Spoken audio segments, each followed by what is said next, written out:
So welcome to the Canadian Tire Rack Mach 3. Or is it Mark 3?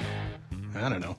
Anyway, I had to rebuild this again because these tires, these are my truck tires, are way taller than the ones for the Honda or the Hyundai were. So I had to redo the whole thing again, this time with 2x6s.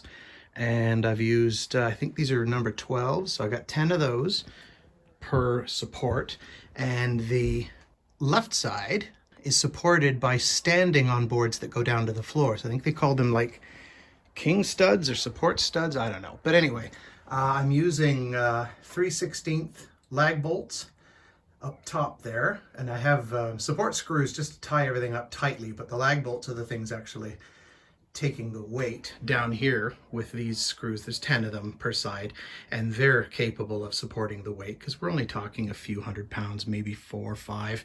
So that's plenty of support for what we need. And I've now got room for my 4 truck tires, and then 3 and 1 for the Honda tires, because I already know I can't fit all 4 of them between 2 joists.